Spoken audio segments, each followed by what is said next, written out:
ምድራዊ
እንደምን ከረማችሁ?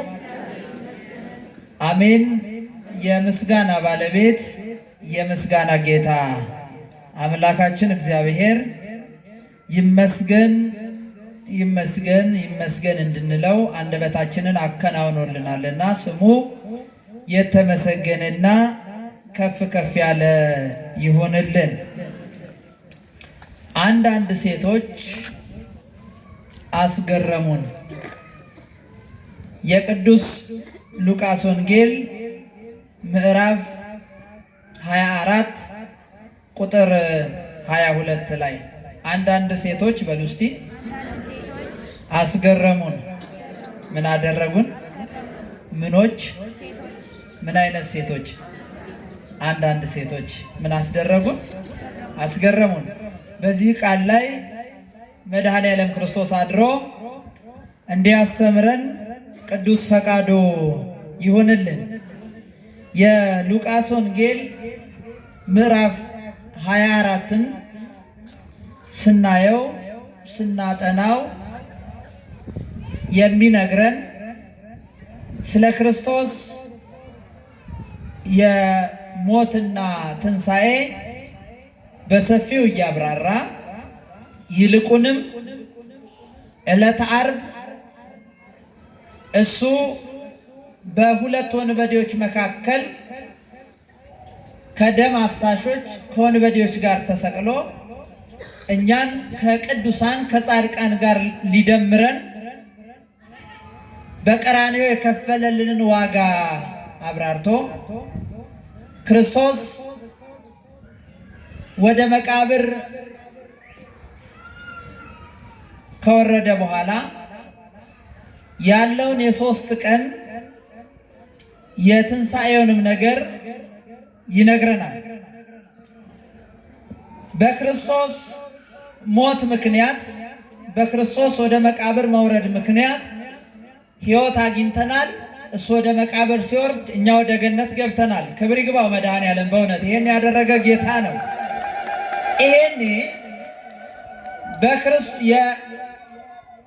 የእረኛው መመታት መንጋውን እንደሚበትነው ክርስቶስ በመቃብር ሲውል ሲያድር በክርስቶስ መቃብር መዋል ማደር ምክንያት የተጨነቁና እረፍት ያጡ ደቀ መዛሙርት እንዲሁም ደግሞ የሕይወታቸውን እንቆቅልሽ የተፈታላቸው ሴቶች ወደ ክርስቶስ መቃብር መገስገሳቸውን ዮሐንስም በወንጌሉ ቅዱስ ሉቃስም በወንጌሉ እየተባበሩ ይጽፋሉ።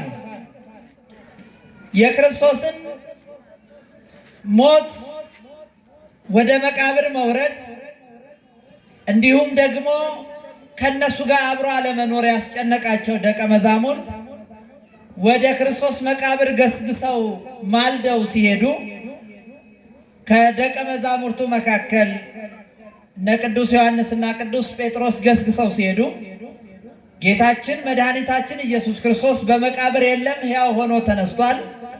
ነጫጭ ልብስ የለበሱ ቅዱሳን መላእክት ሕያውን ከሙታን መካከል ለምን ትፈልጋላችሁ? እንደተናገረ ተነስቷል የሚል ቃል በመናገር ይህንንም በመስማት ደቀ መዛሙርቱ ወደ ኋላቸው ወደ መጡበት ተመልሰዋል። ከዚያ መካከል ደግሞ ደቀ መዛሙርቱ ሲመጡ የክርስቶስ ፍቅር ያገበራቸው መካከል መግደላዊት ማርያም በሕይወቷ ስትኖር በአጋንንት እስራት ትሰቃይ የነበረች፣ በሕመም በበሽታ መከራ ትቀበል የነበረች፣ በዚህ መከራ ውስጥ በዚህ ሐዘን ውስጥ እያለች ክርስቶስ ከመከራ ያወጣት ሴት ወደ መቃብሩ ገስግሳለች። ወደ መቃብሩ ስትገሰግስና ስትመጣ በመቃብር እንደተናገረ ጌታ የለም ተነስቷል። ይሄንን ምስክርነት ከሰሙት መካከል ደግሞ የኤማሁስ መንገደኞች እነ ቀለዮጳ እነ ቅዱስ ሉቃስ በክርስቶስ ሞት ምክንያት ተስፋ ቆርጠው ወደ ኤማሁስ እየተጓዙ እያለ በመንገዳቸው ላይ እየጠወለጉ እየደከሙ ስለተፈጠረው ነገር ስለሆነው ነገር እርስ በርሳቸው እየተወያዩ ሲሄዱ በተስፋ መቁረጥ ውስጥ በሐዘንና በትካዜ ውስጥ እነሱ ያሰቡት ሌላ የሆነው ሌላ ሆኖባቸው ወደ ኋላቸው እየተመለሱ እየተጓዙ እያለ በመካከላቸው በተስፋ መቁረጥና በሐዘን ውስጥ እያሉ አንድ እንግዳ መጣ ይላል። ያ በመካከላቸው የመጣ እንግዳ እነሱ አላወቁትም፣ እሱ አውቋቸዋል። እና አንድ ጥያቄ ጠየቃቸው። ምንድን ነው እየጠወለጋችሁ ስትሄዱ እርስ በርሳችሁ የምትነጋገሩት ነገሮችስ ምንድን ናቸው አላቸው ይላል። ተጨንቀዋል እነዚህ ሰዎች፣ በሐዘን ነው ያሉት እነዚህ ሰዎች፣ በችግር ነው እነዚህ ሰዎች ያሉት። በዚህ ውስጥ እያሉ ሐዘናችሁና ጭንቀታችሁ ከጭንቀታችሁ ከሐዘናችሁ የተነሳ ደግሞ ሐዘኑን በራሳችሁ መቋቋም ሳትችሉ እርስ በርሳችሁ እየተነጋገራችሁ የምትሄዱት ነገር ምንድን ነው አላቸው ይላል። መድኃኔዓለም ጭንቀታችሁን ሐዘናችሁን ምንድን ነው ይበለን። እኛም ያስጨነቀን አንገታችንንም ያስደፋን ቀና ብለን እንዳንሄድ በብዙ ሐዘንና ለቅሶ ያለን በብዙ ተስፋ መቅረት ውስጥ ያለናለን። መድኃኔዓለም ተስፋ የቆረጣችሁበት ነገር ምንድነው ይበለን አላቸው። ይሄን ጥያቄ ሲያቀርብላቸው አንተኑ ነግዳ ለኢየሩሳሌም፣ አንተ ለዚች ከተማ ለዚች ሀገር እንግዳ ነህ፣ ስለተፈጠረው ነገር ስለሆነው ነገር አታውቅም አሉት። ምንድነው የሆነው ነገር? አይ በቃል ብርቱ የነበረ ሕዝቡ የወደው ይከተለ የነበረ በሕዝቡ ሁሉ ፊት በስራና በቃል ብርቱ ነቢይ ስለነበረው ስለ ናዝሬቱ ኢየሱስ እንነጋገራለን ብለው ነገሩት ይላል። ስለማን እንነጋገራለን? ስለ ናዝሬቱ ኢየሱስ በሕዝቡ ዘንድ በስራም በቃልም ስለተከበረው ስለ ኢየሱስ እንነጋገራለን አሉት። በመንገዳቸው የገባው በሐዘናችሁ በጭንቀታችሁ ምንድነው የሚያሳዝናቸው ያላቸው እሱ ራሱ ኢየሱስ ነበረ። ክብር ይግባው መድኃኔዓለም እሱ ነበረ። ስለ እሱ እንነጋገራለን አንተ አታውቅም አሉት። አይ ሰማቸው ጌታ፣ አደመጣቸው ጌታ። ክርስቶስ አለመቻላቸውን አይቶ ክርስቶስ እጅግ ከነሱ አቅም በላይ ስለሆነው ነገር መቋቋም ስላልቻሉት ነገር እየነገሩት ስለነበረ መድኃኔዓለም ጨርሰው ሳይነግሩት በእነሱ ሐሳብ ላይ ጣልቃ አልገባባቸው፣ አስጨረሳቸው። እስከ መጨረሻው አናገራቸውና የውስጣቸውን ተናግረው ባዶ ሲሆኑ እነሱ ስራቸውን ሲጨርሱ መድኃኔዓለም መሙላት ጀመረ። ታሪኩ እንዲህ ነው። የጌታ ታሪክ ይህን የሚያደርግ ነው። ታውቁ የለም በቃና በሰርግ ቤት ክርስቶስ ተገኝቶ ውሃውን ወደ ወይን ሲለውጥ በእንስራ ውስጥ የተገኘ አንዳች ጠብታ የለም። እንደው እንደ አይሁድ የማንጻት ስርዓት 6 ጋኖች ነበሩ ነው የሚለው። ልብ በሉ። የውስጦቹን ጋኖች አስወጥቶ የውጭዎቹን አስገብቶ ነው። አስተናጋጁ ተስፋ ቆርጦ ምንም ጭላጭ ወይን ሳይቀር ጥንፍፍ ብሎ ሲያልቅ እንደ አዲስ ውሃውን ወደ ወይን ይቀይራል። በጅምር ላይ መድኃኔዓለም አይሰራም። በተጀመረ ላይ አይደለም የሚቀጥለው። እንደ አዲስ የሚሰራን እሱ ነው። ክብር ይግባው መድኃኔዓለም። አሁን እነዚህ መንገደኞች፣ እነዚህ ተስፋ የቆረጡ ተስፋቸው ተሟጦ ሲያልቅ መድኃኔዓለም ስራ ጀመረ። አያችሁ፣ በመንገዳቸው የነገሩት ነገር አለ። ከነገሩት ነገር መካከል በመቃብሩ ገስግሰው የሄዱ ሴቶች ነበሩ። ካስገረሟቸው መካከል እነዚህ ወንዶች ሆነው ወደ መቃብሩ ሄደው ሳያረጋግጡ ስለሆነው ነገር ሳይረዱ ተሸብረው ነው የሄዱት። እነዚህ ወንዶች መሄድ የፈሩትን ቦታ፣ መድረስ የፈሩበት ቦታ፣ መቅረብ የፈሩበት ቦታ ጨለማውን ፈርተው፣ የአይሁድ ወታደርን ፈርተው፣ የሮማ ወታደርን ፈርተው፣ በዚያ ላይ የአይሁድን ክስና ሽንገላ ፈርተው አልሄዱም። በዚህ ልክ ወንድነታቸውን የተፈታተነ አደጋ ተደቅኗል ክርስቶስ መቃብር ጋር። ስለዚህ መሄድ አልፈለጉም። ተስፋ ቆረጡና የሆነው ነገር ወደኋላ መለሳቸው። በዚህ ተስፋ መቁረጥ ውስጥ ግን ወደ መቃብሩ ጨለማ ያልበገራቸው፣ ወታደሮቹን ያልፈሩ፣ እነሆ ሴትነታቸው በዚያ ላይ ሴትነት ያልበገራቸው ሰዎች ወደ መቃብሩ ገስግሰዋል። ያችን መግደላዊት ማርያም ናት። ሄዳለች ወደ መቃብሩ። በዮሐንስ ወንጌል ምዕራፍ 20 በደንብ የሚታይ ነው። ሄዳለች መቃብሩ ቦታ። ደቀ መዛሙርቱ ደርሰው ሲመለሱ እቺ ሴት ከመቃብሩ ስር አልተመለሰችም። ስትሄድ የለም። ስትደርስ የእግዚአብሔር መልአክ ነጭ ለብሶ ጠብቋታል። ሕያውን ከሙታን መካከል ለምን ትፈልጋላችሁ? ተነስቷል እንደተናገረ የሚለው የመላእክትን የምስራች ቃል ሰምታ አይ ተነስቷል ቃሉን ሰምቻለሁና ወደ ቤቴ ልሂድ አላለችም። ምክንያቱም በኋላ የነበራት ታሪክ ክርስቶስ በሌለበት የነበረችበት ሕይወት የጨለማ ሕይወት ነው። ክርስቶስ በሌለበት ያሳለፈችው ጊዜ ያ ጊዜ የእንባ ጊዜ ነው፣ የለቅሶ ጊዜ ነው። ያ በኋላ ያሳለፈችው ታሪክ ከሰው ተለይታ በመቃብር ስፍራ የኖረችበት ታሪክ ነው። በጣም የሚያሳዝን ታሪክ ነው ያላት። እንደው እንደ ሰው ተፈጥራ እንደ አውሬ ነው ሰይጣን ያኖራት። መድኃኔዓለም ይጠብቀን ከእንዲህ አይነት አደጋ። በእንዲህ አይነት ህይወት ትኖራለች። ሰው ሆና ሰይጣን ከዘመዶቿ ለይቷት በመቃብር ስፍራ ያውላታል፣ ያሳድራታል። ቀኑንም ሌሊቱንም ያስጮሃታል። ማስጮህ ብቻ አይደለም፣ ሰውን እንኳን በመንገድ ላይ አታሳልፍ። እናትም አባትም ዘመድም ወገንም አጋንንት አድሮ ስለሚያሰቃያት ስለዚህ ሴት ዘመድ ወገን ላለመባል ጥለዋታል። ይሄ በእኛም ህይወት የምናደርገው ነው አይደል? በቤታችን በዘመዳችን አንድ ችግር ያለበት ሰው ካለ እንደው እስቲ ና የኔ ጌታ ብላችሁ ከማቀፍ ይልቅ ባላየ መንገድ ቀይረን የምንሄድ ብዙዎች አለን። መድኃኔዓለም ልቦና ይስጠን። አሁን ቤተሰቦቿ በዚህ አይነት የስነ ልቦና ጦርነት ውስጥ ጥለዋታል። ሰውን እንደማጣት ረሃብ የለም። ሰውን እንደማጣት ሐዘን የለም፣ ለቅሶ የለም። በዚህ ውስጥ አጋንንት ደግሞ አለ። 7 አጋንንት፣ አንድ እንኳ አይደለም 7 ያስጨንቃታል፣ ያስጮሃታል፣ ድንጋይ ያስነሳ ያስወረውራታል። ሰው ስታይ ትለወጣለች፣ አታሳልፍም። በእንዲህ አይነት ስቃይና ሐዘን ውስጥ በእንዲህ አይነት መከራ ውስጥ ያለች ሴት አንድ ቀን ሐዘኗ አንድ ቀን ሰው በማጣት በትካዜ እያለች ሰው በማጣት ረሃብ ውስጥ እየተሰቃየች እየተንገበገበች ያኔ መድኃኔዓለም ወደ መቃብሩ ስፍራ ሄደ ይላል። ወደ ህይወታችን ይምጣ መድኃኔዓለም። ወደ መቃብሩ ስፍራ ሄደ። መቃብር ስፍራ ሲደርስ እቺ ሴት እንደለመደችው ድንጋዩን ይዛ ተነሳች። የኔና የናንተ ጌታ ድንጋዩን አስጥሎ አጋንንትን አስወጥቶ ጤናዋን መልሶ ወደ ዘመዶቿ የቀላቀላት እሱ ነው። ክብር ይግባ። ይሄንም ያደርጋ ብላት አሁን ክርስቶስን ካገኘችው በኋላ የጠሏት ዘመዶቿ ማቀፍ ጀመሩ።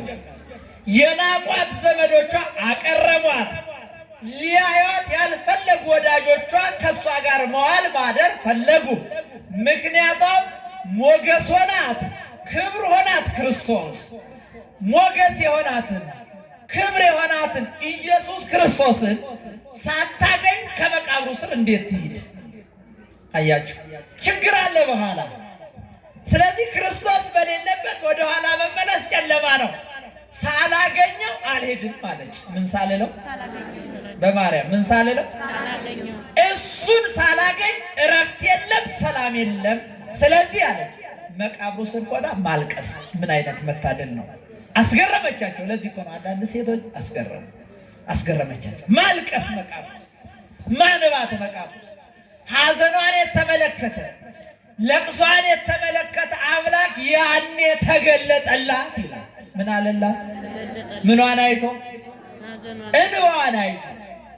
አያይ፣ ለቅሷን አይቶ ተገለጠ። ክርስቶስን በእንባ ለሚለምኑት በለቅሶ ለሚማጸኑት መድኃኔዓለም የምህረት ደጁን ቶሎ ይከፍታል። ያኔ ልቡን ከፈተ። አያችሁ፣ ታስታውሷት የለ? ያቺ በመከራ ያለች በችግር ያለች በባርነት ያለች ራሔልን አታስታውሷትም? ግብፃውያን መከራ እያጸኑባቸው፣ ግብፃውያን ችግር እያደረሱባቸው ሲኖሩ ልጅ እንኳን ሲወልዱ ተኝተው እንዳይወልዱ ሲፈርዱባቸው ታስታውሱ የለም? የመውለጃዋ ሰዓት ሲደርስ ልወልድ ነው አሰሪዋን አሳርፈኝ ስትለው አይ እየረገጥሽ ጡቡን እያቦካሽ ውለጂ እንጂ ተኝተሽ አትወልጂም ማለት ነው። እናቶች ታውቁታላችሁ፣ የምጥን ነገር እንድታርፍ አልተፈቀደላት። እንደዛው እያቦካች ጡቡን እያቦካች ምጧ መጣ። ጭቃውን እየረገጠችው ምጧ መጣ። አትተኝም አላት። በመድኃኔዓለም አስታውሱት፣ ልጅ ስትወልዱ የነበረውን ነገር አታርፊም ማለት አታርፊም ብሏት እንደዛው ጭቃውን እያቦካች ጡቡን እየሰራች ወለደች። አንድ አይደለም መንታ በቁማ ወለደች። መውለድ ብቻም አይደለም፣ አብረሽ አብኪያቸው ተባለች። አብረሽ እርገጫቸው ተባለች። ያኔ በቁም መውለዷ ሳያንስ ልጆቿን ከጡብ ጋር አብራ ስትረግጣቸው መቋቋም ሲያቅታት እንባዋን ከዓይኖቿ ላይ ጠረገችና ወደ ሰማይ ረጨችው ይላል። የመድኃኔዓለምን ጽርሐ አርያም ሄዶ እንባዋ አንኳኳ። ያኔ የ430 ዘመንን ጸሎት አሳረገው ይላል። እንባ የመድኃኔዓለም በር ያስከፍታል። ይህን ይሰራልን አስከፈተ፣ ተከፈተ። ያኔ የእግዚአብሔር የምሕረት ደጅ ተከፈተ። ቀን በአምደ ደመና፣ ሌሊት በብርሃን ምሰሶ እየመራ ችግር እንዳይደርስባቸው ከኋላ ጠባቂ መልአክ፣ ከፊት ጠባቂ መልአክ ባህር ከፍሎ አሻገራቸው በእንባ። እችም ሴት አለቀሰች መቃብሩ ስር ሆና፣ አነባች መቃብሩ ስር ሆና፣ ስለ ክርስቶስ ስቅስቅ አለች መቃብሩ ስር ሆና። ዮሐንስ በቅዳሴው ብክይዎ ወላህውዎ እለታፈቅርዎ ይላል። የምትወዱት ሰዎች፣ የምታመልኩት ሰዎች፣ የምታምኑት ሰዎች ለጌታ ለኢየሱስ ክርስቶስ አልቅሱለት አለ። ቅዱስ ማቴዎስ በወንጌሉ የሚያለቅሱ ብፁዓን ናቸው መጽናናትን ያገኛሉና አለ። ይደንቃል። እቺ ሴት አለቀሰች፣ እቺ ሴት አነባች። መድኃኔዓለም ተገለጠላት። ኦበሲቶ ምን ታያበኪ፣ አንቺ ሴት ሆይ የሚያስለቅስሽ የሚያስነባሽ እንደዚህ የእንባ ጎርፍ የሚያስወርድሽ ነገር ምንድን ነው ሲላት፣ አይ የጌታ ነገር ሆኖብኛል፣ የኢየሱስ ክርስቶስ ጉዳይ ሆኖብኝ አለችው። አያችሁ፣ አንገበገባት፣ አስለቀሳት። ፍቅሩ ታስታውሱ የለ በመኃልየ ዘሰሎሞን ውዴ በሩን ክፈቺ እያለም ተስቁረት በቀዳዳ ሲያንኳኳላት አልከፍት ብላው በኋላ ጥሏት ሲሄድ በቀዳዳ እጁን ስላየች እረፍታታ ከተማ ለከተማ የፈለገችውን ሳላገኘው ለሽፋሽፍቴ እረፍት የሚባል የለም ያለችውን ታስታውሷት የለ? የተከተለች ጠባቂዎች የደበደቧት የክርስቶስን የተወጋ ጎኑን የተቸነከረ እጆቹን ያየ ሰው ክርስቶስን ሳያገኝ እንቅልፍ የለውም። ውለታው አያስተኛም። የጌታ የክርስቶስ ቸርነት አያስተኛም። አላስተኛ አላት። ጤና ነዋ ክርስቶስ፣ ሕይወት ነዋ ክርስቶስ፣ ሀብት ነዋ ክርስቶስ። አልተኛችም። አሁንስ ፍቅር አገብሯችሁ አይደል? ጌታ አይደል በፍቅሩ የጠራችሁ ምእመናን? ክብር ይግባ ውስጥ የሰበሰበን መድኃኔዓለም የጠራን እሱ ይክበር። አው እረፍት ያጣች ምን ተያበኬኪ፣ ለቅሶሽ ምንድነው አለ። ሐዘንሽ ምንድነው? የአትክልት ጠባቂ መሰላት። እሱን ከዚህ በፊት ስለተነጋገርን ዝርዝሩን ታውቁታላችሁ። አሁን ካገኛት በኋላ ለቅሶሽ ምንድነው? ሐዘንሽ ምንድነው አላት። የኔና የናንተ ለቅሶ ብዙ ነው። ሐዘናችሁ ምንድነው ይበለን ጌታ። እንባችሁ ምንድነው ይበለን ጌታ። እንባዋን አበሰና አሁን ሐሜተኛ አይደለሽም ማለት። አሁን ሐሜት የምታወራ መለያየት የምታወራ አይደለችም። ልብ በሉ። የሔዋንን ድምፅ ሰምቶ የመጀመሪያውን ድምፅ ሰምቶ በለስን የበላው አዳም ከገነት እንደወጣና በሴት ምክንያት የሞት ድምፅ የሰማው አዳም በሴቲቱ ምክንያት በመግደላዊት ማርያም ምክንያት የትንሣኤ ድምፅ ዓለም ሰማ። ክብርና ምስጋና ለመድኃኔዓለም ይሁን። በሔዋን ምክንያት የሞት ዜና የሰማው ዓለም በማርያም ምክንያት የትንሣኤ ዜና ሰማ። የምስራች ተሰማ። የምስራች ሰብኮ ሴቶች አስገረሙ። ታስታውሳለች? አስገረሙ፣ ተደነቅ። ይሄንን አንዳንድ ሴቶች አስገረሙን ብለው ነገሩት። ከዚሁ ጋር ምስጢር ይስባልና አንዳንድ ሴቶች አስገረሙን። በሉቃስ ወንጌል ምዕራፍ 1 ቁጥር 39 ጀምራችሁ ስታነቡ ወተንሥአት ማርያም ፍጡነ በውእቱ መዋዕል ይላል። በዚያ ወራት ማርያም ፈጥና ተነሳች እያለ ስለወሩ የሚያብራራ ቃል አለ። የሆነው እንዲህ ነው። ኢያቄምና ሐና ድንግል ማርያምን ወልደው በብፅዓት በስለት ለእግዚአብሔር ቤት ሰጧት።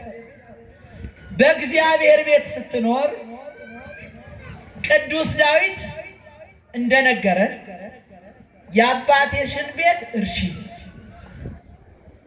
ሕዝብሽን እርሺ፣ ርእሲ ሕዝበኪ ወቤተ አቡኪ፣ የአባትሽን ቤት እርሺ፣ ሕዝብሽንም ታይ ተባለ። ወጣች። ከዚያ እድገቷ ደግሞ ስቴክኒ ስቴ ሕይወት ወጥ ስቴ ሰማያዊ መጠጥሽ ከሰማይ እንዘ ትትናዘዝ ይምሃበ መላእክት ንግግርሽ፣ አምልኮትሽ፣ ዝማሬሽ ሁሉ ከመላእክት ጋር። ይሄ ትንቢት የተነገረላት ድንግል ማርያም በመቅደስ ከመላእክት ጋር ታመልካለች፣ ትዘምራለች። ከመላእክት ጋር እግዚአብሔርን ታገለግለዋለች። ሕይወቷ ሁሉ ከመላእክት ጋር ነው። እንደው ከመላእክት ትበልጣለች። 12 ዓመት መቅደስ ስትኖር 15 ዓመት ከ3 ዓመት ከእናቷ ቤት ጋር 15 ዓመት። ይሄ እድሜ ሲኖራት አይሁድ መጡና መቅደሱን ልቀቂልን አሉ። ምኑን ልቀቂልን? መቅደሱን። መቅደሱን ልቀቂ ስትባል ድንግል ማርያም እኔ አባቴ ዳዊት እንደነገራችሁ የምነጋገረው የምዘምረው ከመላእክት ጋር፣ እንበላው ከሰማይ እየበሰለ ከሰማይ እየተቀዳ ነው። እንደምታስቡት እንደ ሴቶች አይነት ልማድ የለብኝም አላለቻቸው። ለቀሽ ውጪ መቅደሱን ሲሏት መቅደሱን ለቀቀችና ወጣች። ድንግል ማርያም ለማስረዳት አንድ እርምጃ አልሄደች። ታውቃለች፣ ታሪክ መጻሕፍትን በደንብ ታውቃለች። ለምን? በኋላ እኮ ለአብርሃም ለዘሩ እንደተናገረ እያለች ለአብርሃም የገባውን ቃል ኪዳን ተናግራለች። ድንግል ታውቀዋለች። ይሄ እውነት ሲሆን መቅደሱን ለቃ ወጣች። ድንግል ማርያም ስለ ራሷ አላስረዳችም፣ አልገለጠችላቸውም። ብትነግራቸው አይረዷት፣ ሊሰሟት ፈቃደኛ አይደሉም። በቅናት በምቀኝነት ታውረዋል። እነሱ እንዲህ ናቸው። ለዚህ እኮ ነው እምትካት አይሁድ በቅናቶሙ ይጸልዩኪ ጥቀ በእንተ ዘወለድኪ በድንግልና ወልደ ጻድቅ። በድንግልና በመውለዷም እጅግ ይጠሏታል፣ መቅደስ በመኖሯም ይጠሏታል። ድንግል ማርያም አላስረዳችም፣ ጊዜዋንም አላባከነችም። መቅደሱን ለቀሽ ውጪ ስትባል ወጣችና ሄደች። በማን ቤት ተቀመጠች? በዮሴፍ በዘመዷ በወገኗ ቤት ተቀመጠች። በዮሴፍ በዘመዷ ቤት እያለች መልአኩ መጣ፣ ቅዱስ ገብርኤል መጣ። የምስራቹን ይዞ ወደ እኔና ወደ እናንተ መልአኩ የሰላም ድምፅ ይዞ ይምጣ፣ የመረጋጋትን ድምፅ ይዞልን ይምጣ። መጣ ወደ እሷ መልአኩ መጣና ሲያገኛት ሌላ አይደለም የተናገረው፣ አንቺ ከሴቶች መካከል ተለይተሽ ምን ያልሽ ነሽ? የተባረክሽ ነሽ። አይሁድ በክፋት አይሁድ በቅናት በምቀኝነት መቅደሳችንን ታረክሻለሽ ብለው አይደል ያስወጡሽ የሚለው መልስ እኮ እየመለሰላት ሌላ አይደል። እንደዚህ አይደል ያስወጡሽ። እነሱ እንደተናገሩትም አይደለሽም አላት። መልአኩ መሰከረ። እነሱ እንደተናገሩት አይደለሽም። አንቺ እንደ ሴቶች ርኩሰት በደል ያለብሽ አይደለሽ። ብሩይት አንቲ እምአንስት በረከተ ሥጋ በረከተ ነፍስ አማልደሽ የምታሰጭ መርገመ ሥጋ መርገመ ነፍስ በአንቺ ላይ የሌለብሽ ከሴቶች መካከል የተለየሽ መለየት ብቻም ሳይሆን ደስታ እንኳን ያራቀሽ ደስታ እንኳን ያራቀሽ ሰላም እንኳን ያላጣሽ በደስታ የኖርሽ ነሽ አለ። መልአኩ ይሄን መሰከረ። ኤልሳቤጥም ይሄን መሰከረች። ይሄ ሁሉ ሲሆን ድንግል ማርያም መልአኩ ሲመሰክርላት፣ ኤልሳቤጥ ስትመሰክርላት እኔ እናንተ እንዳላችሁኝ ብላ ለአይሁድ መልስ አልሰጠችም። እናታችን መልስ ለመስጠት አልሄደችም። የመልአኩንም ስትሰማ የኤልሳቤጥንም ስትሰማ ድንግል ማርያም ጸለየች። ምን ብላ? ማርያምም አለች ነፍሴ እግዚአብሔርን ታላቅ ታደርገዋለች፣ መንፈሴ በመድኃኒቴ በእግዚአብሔር ደስ ይላታል። የባሪያይቱን መዋረድ ምን ብሏልና? አይቷልና ተመልክቷልና። አያችሁ፣ አመሰገነች ስለሆነው ነገር። እኔና እናንተ የሰው ባህሪ የሰው ጸጋው አንዳንዴ ስለ ንጽህናውን ለማሳየት ቅድስናውን ለማሳየት ብቃቱን ለማሳየት ይጥራል። ድንግል ማርያም ግን አላሳየቻቸው። ሆና ተገኝታ አስገረመችን። ክብር ይግባት እናታችን አስገረመችን። አያት ይሄን ነገር ነው እየነገሩት ይሄዱት። ይሄን ነገር ነው ለጌታ እያስረዱት የሄዱት። ሴቶች ያስገረሟቸው እንዴት ከመቃብሩ አልሄድ ብለው ስለ ክርስቶስ አልቅሰው ሞት በሰማ ጆሯቸው ከሴት የወጣ ድምፅ የሞት ድምፅ ነበር፣ የሕይወት ድምፅ ነግረው አስገረሟቸው። አያችሁ፣ አንዳንድ ሴቶች ያስገረሙን ይሄ ነው። ድንግል ማርያም አስገረመችን ይሄ ነው። ርኩሰት በደል ሳይገኝባት አስገረመችን። ይሄን ነገሩት። ሁለተኛም ሌላ ነገር ነገሩት። ይሄን ብቻ መሰለህ አሉት። ሕያው ነው የሚሉ ተነስቷል የሚሉ በመቃብር የለም የሚሉ ስለ ትንሣኤው የሚሰብኩ ትንሣኤውን የምስራቹን የሚነግሩ ሲጸነስ እነሆ መጥተው ያበሰሩ መላእክት ሲወለድ ለዓለም ደስታ ይሁን ያሉ አሁን ደግሞ ተነስቷል እያሉ ነው አሉት። ምን እያሉ ነው? ይሄን ሁሉ ነገር ይነግሩታል። ለማን? ለክርስቶስ። ድንቅ ይለኛል። የኦሪት ዘፍጥረት ምዕራፍ 37 ጀምራችሁ ስታነቡ እስከ 50 ድረስ ስትሄዱ ሙሉ ሐሳብ እንዲኖራችሁ አንድ ዮሴፍ የሚባል እጅግ በአባቱም በእግዚአብሔርም የተወደደ ሰው ነበረ ይላል። ማን የሚባል? ዮሴፍ። ወንድሞቹ በቅናት ሸጡት ይላል። በምቀኛ ህልም ስላለ ህልሙ የሚያሳየው የንግስና ነውና እንዳይነግስብን ብለው ሸጡት ይላል። ወንድሞቹ ሸጠውት ህልሙን ሊያጨነግፉ ሲሉ እግዚአብሔር አብሮ ተሸጦ ነበርና ከሱ ጋር አባ ጊዮርጊስ እንደሚነግረን ዘምስለ ዮሴፍ ተሰይጠ ስለሚል ተሸጦ ነበርና በግብፅ ንጉሥ ሆነ። የሆነው ሆኖ ምድር ላይ ረሃብ ሲሆን ወንድሞቹ ስንዴ ሊገዙ ወደ ግብፅ ሀገር ሄዱ። እሱ በግብፅ ነው ንጉሥ የሆነው። ስንዴ ሊገዙ መጡ። አወቃቸው ወንድሞቹን። ክርስቶስ ለኤማውስ መንገደኞች ማንነቱን እንዳልገለጠ አልገለጠላቸውም። ለነሱ ዝም ማናችሁ እናንተ አላቸው። ጸጉረ ልውጦ ትመስላላችሁ። ማናችሁ? አረ እንደምታስበው ጸጉረ ልውጥ አይደለንም። ሀገሪቱንም ልንሰልል የመጣን አይደለንም። እኛ አባታችን ያዕቆብ ይባላል። 12 ልጆች ነበሩት።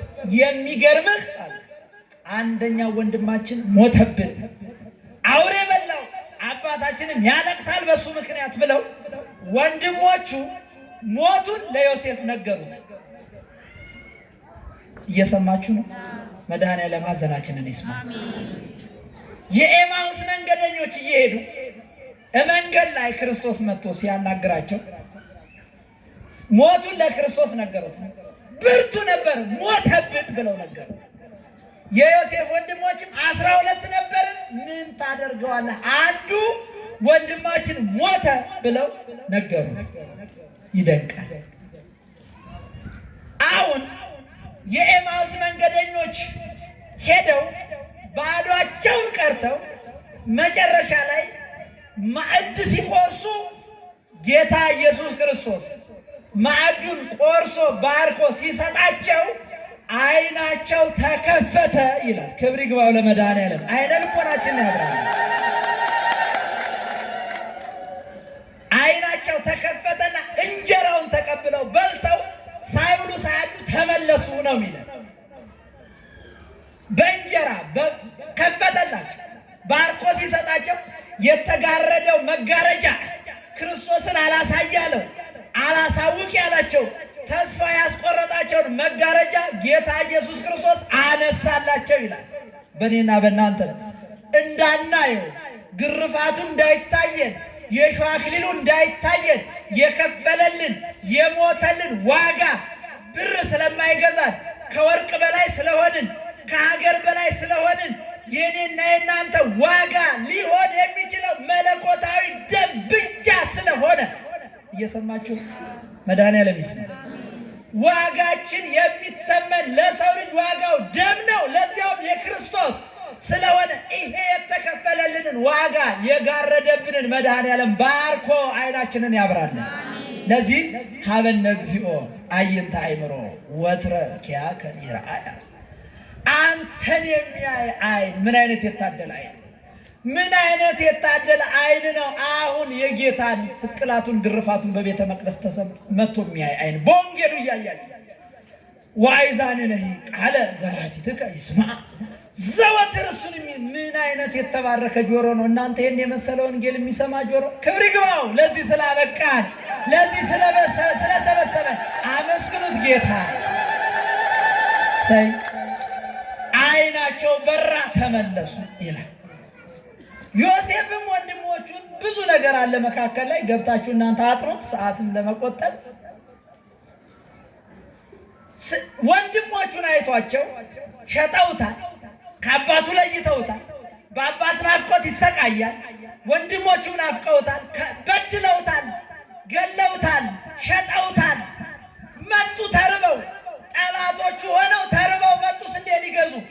ምን ያርጋቸው? እናንተ ብትሆኑ ምን ታደርጋላችሁ? አሄ እጅ ላይ ወደቀ አይደል? ድሮም እንኳን አመጣኝ ብላችሁ ድቁስ አይደል የምታረጉት አይደል? እንደዛ ነው። እኛ ክፎች ነን። አሁን ስለ ወንድሞቹ የእግዚአብሔር እቅድ ነው ያለው።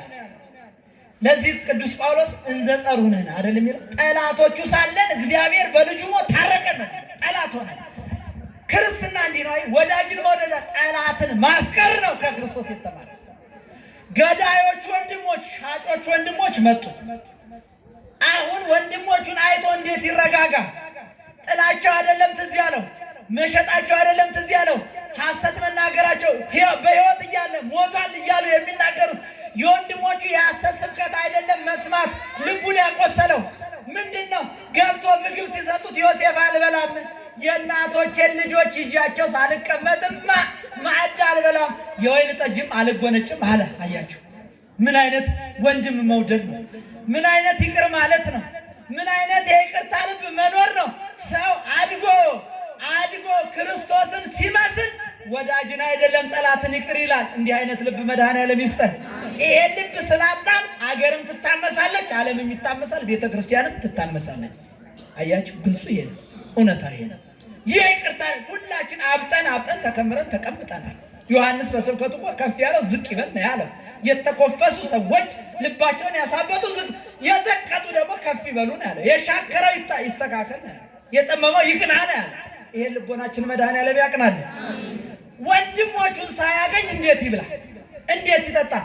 አልሆንልህ ሲለው በውሸታቸውም እነሱ ሲጸኑ እናንተ አላቸው የሸጣችሁኝ ወንድማችሁ እኮ ነኝ፣ ሞተ ትላላችሁ እናንተ እኔ ወንድማችሁ ነኝ አለና አልገፈተራቸውም፣ አቀፋቸው ይላል። ክብር ይግባው። በእውነት እንዲህ አይነት ልብ የሰጠ እግዚአብሔር።